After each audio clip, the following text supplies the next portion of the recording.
रीट धांधली की जांच ईडी को। ईडी की राजस्थान ब्रांच ने दर्ज किया मामला।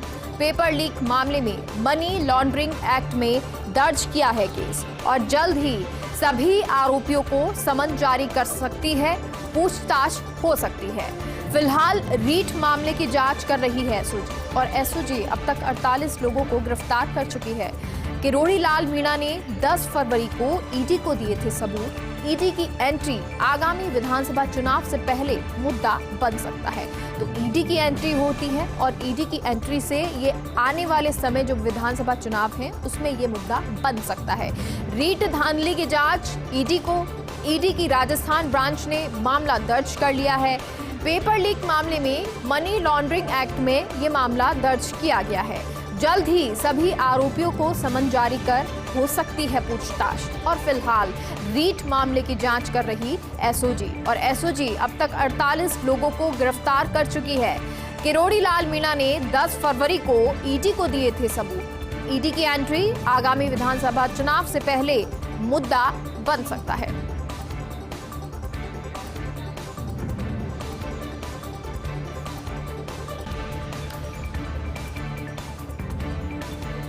जीएसटी का 5% स्लैब हो सकता खत्म। केंद्र सरकार का 5% स्लैब खत्म करने का प्रस्ताव। इनमें शामिल ज्यादातर वस्तुओं को 3% दायरे में लाने की तैयारी। 3% के दायरे में शामिल होने वाली ज्यादातर चीजें आम उपभोग की हैं। कुछ चीजें डाली जा सकती हैं 8% स्लैब में। अगले माह होने वाली जीएसटी काउंसिल की बैठक में इस पर फैसला होगा, क्योंकि अगले माह ये बैठक होगी और उस बैठक में ये फैसला किया जाएगा कि क्या 5% स्लैब को खत्म किया जा सकता है। केंद्र सरकार का 5% स्लैब खत्म करने का प्रस्ताव है। इनमें शामिल ज्यादातर वस्तुओं को 3% दायरे में लाने की तैयारी है। 3% के दायरे में शामिल होने वाली ज्यादातर चीजें आम उपभोग की हैं। कुछ चीजें डाली जा सकती हैं 8% स्लैब में। अगले माह होने वाली जीएसटी काउंसिल की बैठक में इस पर फैसला होगा कि क्या 3% और 8% का ही स्लैब रहेगा या 5% का जो स्लैब है उसको खत्म कर दिया जाएगा। बहुत सारी ऐसी चीजें हैं जो कि आम जरूरतों की हैं, उपभोग की हैं, आम उपभोग की, उनको 3% के दायरे में शामिल किया जा सकता है या हो सकता है कि 8% के दायरे में शामिल किया जाए। तो जो 5% का दायरा था उसमें 3% की बढ़ोतरी हो जाएगी। High speed railway test track का निर्माण अटका। स्टेट वेटलैंड अथॉरिटी ने अटकाया रोड़ा। अथॉरिटी ने ट्रैक निर्माण के लिए एनओसी देने से इनकार किया। 59 किलोमीटर ट्रैक बिछाया जा रहा गुढ़ा ठटाना मीठड़ी के बीच में। 18 किलोमीटर सांभर झील में किनारे और 41 किलोमीटर झील के बाहर बनना प्रस्तावित है। रेलवे ने सांभर झील क्षेत्र के 88.07 हेक्टेयर भूमि अवाप्ति की मांग की है। राज्य सरकार ने रेवेन्यू बोर्ड को इसके लिए लिखा है। तो आपको बता दें ये पूरा मामला high speed railway test track का, जिसका निर्माण अटका है। स्टेट वेटलैंड अथॉरिटी ने रोड़ा अटकाया है। अथॉरिटी ने ट्रैक निर्माण के लिए एनओसी देने से इनकार कर दिया। 59 किलोमीटर ट्रैक बिछाया जा रहा गुढ़ा ठटाना मीठड़ी के बीच में। 18 किलोमीटर सांभर झील में किनारे और 41 किलोमीटर झील के बाहर बनना प्रस्तावित है। तो रेलवे ने सांभर झील क्षेत्र के 88.07 हेक्टेयर भूमि अवाप्ति की मांग की। राज्य सरकार ने रेवेन्यू बोर्ड को इसके लिए लिखा है। अगर आप घर सूना छोड़कर बाहर जा रही हैं तो सावधान हो जाइए। वैवाहिक सीजन बढ़ रहा है और ऐसे में चोरियां भी बढ़ती जा रही हैं, क्योंकि शादियों का मौसम आ गया है और ऐसे में अगर आप बाहर जा रहे हैं तो सावधान रहें। शादियों में शामिल होने के लिए अक्सर लोग बाहर जाते हैं। 3 से 4 दिन तक घर को सूना छोड़ा जाता है और पूरा परिवार जो है वो घर से बाहर चला जाता है। तो इन दिनों इसी का फायदा नकबजन उठा रहे हैं। सूने घर से गाढ़ी कमाई लेकर बदमाश उड़ रही हैं। शहर के कम आबादी वाले इलाके बदमाशों के टारगेट पर हैं। ऐसे वो जो घर हैं उनको रैकी करते हैं या टारगेट करते हैं जहां पर कोई व्यक्ति नहीं रह रहा हो या फिर घर परिवार के जो लोग हैं वो घर से बाहर गए हुए हों। तो अगर आप भी घर सूना छोड़कर बाहर जा रही हैं तो सावधान रहें। वैवाहिक सीजन में बढ़ रही है चोरियां। और शादियों में शामिल होने के लिए अक्सर लोग बाहर जाते हैं। 3 से 4 दिन तक घर को सोना छोड़ जाते हैं, पूरा परिवार बाहर जाता है। तो इन दिनों इसी का फायदा नकबजन उठा रहे हैं। सूने घर से गाड़ी कमाई लेकर ये बदमाश उड़ रहे हैं और शहर के कम आबादी वाले इलाके बदमाशों के टारगेट पर इन दिनों सबसे ज्यादा हैं। भारत में 8 साल में गरीबी घटी 12.3% तक। गरीबी में 2011 के मुकाबले 2019 में आई 12.3% की कमी। गरीबी का आंकड़ा 2011 में 22.5% से घटकर 2019 में 10.2% दर्ज किया गया। शहरों के मुकाबले गांवों में ज्यादा तेज गिरावट देखने को मिली। ग्रामीण क्षेत्रों में गरीबी में 15% तक की गिरावट आ चुकी है। विश्व बैंक पॉलिसी रिसर्च के वर्किंग पेपर में इसका खुलासा हुआ है कि जो गरीबी है वो कम हुई है। भारत में 8 साल में गरीबी घटी है, 12.3% तक ये गरीबी घटी है। गरीबी में 2011 के मुकाबले 2019 में 12.3% की कमी आई है। गरीबी का आंकड़ा 2011 में 22.5% से घटकर 2019 में 10.2% दर्ज किया गया। शहरों के मुकाबले गांवों में ज्यादा तेज गिरावट देखने को मिली। ग्रामीण क्षेत्रों में गरीबी में 15% तक की गिरावट आ चुकी है। विश्व बैंक पॉलिसी रिसर्च के वर्किंग पेपर में इसका खुलासा हुआ है। क्रिकेट का महाकुंभ आईपीएल 2022 रविवार का दिन रहा हैदराबाद और गुजरात के नाम। हैदराबाद ने पंजाब को 7 विकेट से हराया। पंजाब ने हैदराबाद के सामने रखा था 152 रन का लक्ष्य। स्पीड स्टार उमरान मलिक ने 28 रन देकर 4 विकेट झटके। लक्ष्य का पीछा करते हुए 3 विकेट खोकर हैदराबाद ने 152 रन बनाए।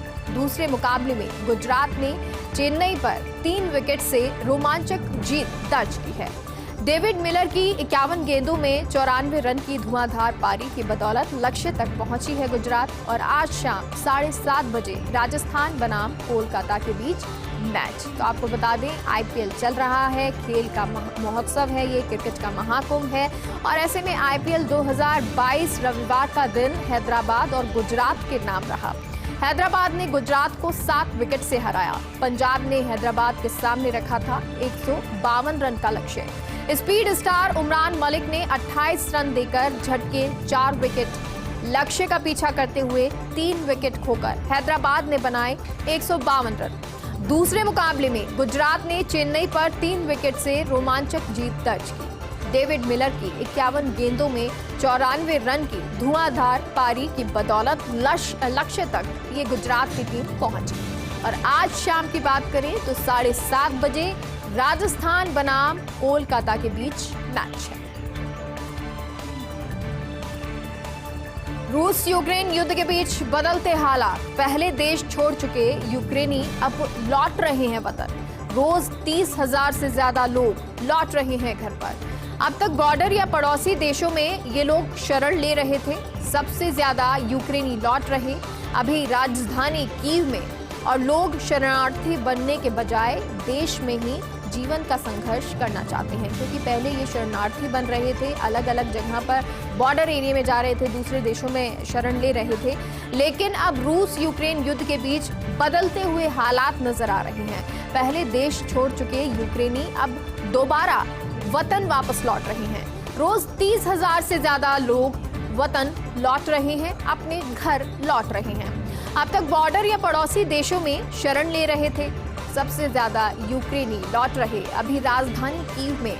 लोग शरणार्थी बनने के बजाय देश में ही जीवन का संघर्ष करना चाहते हैं। ब्रिटेन के पीएम बोरिस जॉनसन का भारत दौरा। 21 और 22 अप्रैल को भारत दौरे पर रहेंगे जॉनसन। गुजरात से शुरू होगी बोरिस जॉनसन की यात्रा। और ये पहला मौका है जब कोई ब्रिटिश पीएम कर रहा है गुजरात का दौरा। जॉइंट ट्रेड के कई महत्वपूर्ण निवेश प्रस्तावों की घोषणा करेंगे और मुक्त व्यापार समझौते पर भी करार संभव है। भारत के साथ वार्षिक कारोबार 2 करोड़ 89 लाख ले जाने के इच्छुक ब्रिटेन 22 अप्रैल को पीएम मोदी के साथ शिखर बैठक करेंगे जॉनसन। तो ये बैठक होगी जॉनसन की पीएम मोदी के साथ। लेकिन ब्रिटेन के पीएम बोरिस जॉनसन का भारत दौरा भी है। 21 और 22 अप्रैल को भारत दौरे पर रहेंगे जॉनसन और गुजरात से शुरू होगी बोरिस जॉनसन की यात्रा। और ये पहला मौका है जब कोई ब्रिटिश पीएम गुजरात का दौरा कर रहा है। जॉइंट ट्रेड के कई महत्वपूर्ण निवेश प्रस्तावों की घोषणा करेंगे। मुक्त व्यापार समझौते पर भी करार संभव है। भारत के साथ वार्षिक कारोबार 2 करोड़ 89 लाख ले जाने के इच्छुक हैं ब्रिटेन के प्रधानमंत्री। 22 अप्रैल को पीएम मोदी के साथ शिखर बैठक करेंगे जॉनसन, यानी कि शिखर बैठक में भी वो सम्मिलित होंगे, बातचीत करेंगे, बैठक होगी पीएम मोदी के साथ। लेकिन भारत में ये दौरा है ब्रिटेन के पीएम बोरिस जॉनसन का, जो कि 21 और 22 अप्रैल को रहने वाला है। और गुजरात से शुरू होगी बोरिस जॉनसन की यात्रा। और आपको बता दें, ये पहला मौका होगा जब कोई ब्रिटिश पीएम गुजरात का दौरा करेगा। जॉइंट ट्रेड के कई महत्वपूर्ण निवेश प्रस्तावों पर भी घोषणा करेंगे, क्योंकि बहुत सारे निवेश होंगे, उसको लेकर उन प्रस्तावों पर घोषणा की जाएगी। साथ ही साथ मुक्त व्यापार समझौते पर भी करार संभव बताया जा रहा है। भारत के साथ वार्षिक कारोबार 2 करोड़ 89 लाख ले जाने के इच्छुक है ब्रिटेन के पीएम। 22 अप्रैल को पीएम मोदी के साथ शिखर बैठक भी करेंगे जॉनसन। सुखराम यादव से भाजपा को कितना फायदा है? योगी से मुलाकात के बाद सुखराम के सपा छोड़ने की खबरें हैं। शायद अभी सुखराम के भाजपा में आने से नहीं दिख रहा कोई फायदा, क्योंकि सुखराम यादव जुलाई से राज्यसभा से सेवानिवृत्त हो रहे हैं। मई जून में द्विवार्षिक चुनाव में सुखराम की सीट पर चुनाव होगा और ऐसे में भाजपा को अपने कोटे की सीट सुखराम को देनी होगी। सुखराम राज्यसभा सीट नहीं मांगेंगे तो फिर भाजपा देगी अपनी सदस्यता, क्योंकि ये बातचीत हुई है और बातचीत के बाद ये समझा जा रहा है, ये पूछा जा रहा है कि अगर सुखराम यादव भाजपा में आते हैं तो उन्हें कितना फायदा होगा। योगी से मुलाकात के बाद सुखराम के सपा छोड़ने की खबरें तेज हो गई हैं। शायद अभी सुखराम के भाजपा में आने से कोई फायदा नहीं दिखाई दे रहा है, क्योंकि सुखराम यादव जुलाई में राज्यसभा से सेवानिवृत्त हो रहे हैं। मई जून में द्विवार्षिक चुनाव में सुखराम की सीट पर चुनाव होगा। ऐसे में भाजपा को अपने कोटे की सीट सुखराम को देनी होगी और सुखराम राज्यसभा सीट नहीं मांगते हैं तो भाजपा की सदस्यता वो लेंगे, यानी कि भाजपा में वो शामिल हो सकते हैं। और इसी के साथ लग रहा है कि वो अब जो सपा है उसको छोड़ेंगे। लेकिन सुखराम यादव से भाजपा को कितना फायदा होगा, ये बड़ी बात है, क्योंकि अभी राज्यसभा के चुनाव भी होने हैं और सुखराम यादव जो है वो अपनी सीट से सेवानिवृत्त हो रहे हैं। तो ऐसे में कोई फायदा भाजपा को फिलहाल नहीं दिखाई दे रहा सुखराम से, क्योंकि सुखराम यादव जुलाई में राज्यसभा से सेवानिवृत्त हो रहे हैं और मई जून में द्विवार्षिक चुनाव में सुखराम की सीट पर चुनाव हो जाएगा। तो ऐसे में भाजपा को अपने कोटे की सीट सुखराम को देनी होगी। सुखराम राज्यसभा सीट नहीं मांगेंगे तो फिर भाजपा अपनी सदस्यता देगी। और चलिए न्यूज ब्लास्ट खबरों का रुख करते हैं। बिहार उपचुनाव में भाजपा को बड़ा झटका। एमएलसी में खराब प्रदर्शन के बाद भाजपा के हाथ से गई वोचहा सीट। हालांकि भाजपा नेता उपचुनाव हार को नहीं मान रहे बड़ी बात, जबकि केंद्रीय मंत्री, कई सांसद, विधायक, कई राज्य मंत्रियों ने किया था प्रचार। भूमिहार, मल्लाह, दलित आदि इन्हें भाजपा मानती अपना कोर वोट, फिर भी हारी है। उपचुनाव में मिली हार भाजपा के कोर वोट बैंक के बिखरने के संकेत है, क्योंकि भाजपा की इस हार से विपक्ष का हौसला बढ़ा है। भाजपा की हार हुई है और इसका फायदा विपक्ष को, क्योंकि उसका हौसला बढ़ता हुआ नजर आया। बिहार उपचुनाव में भाजपा को बड़ा झटका लगा है। एमएलसी में खराब प्रदर्शन के बाद भाजपा के हाथ से वोचहा सीट चली गई है।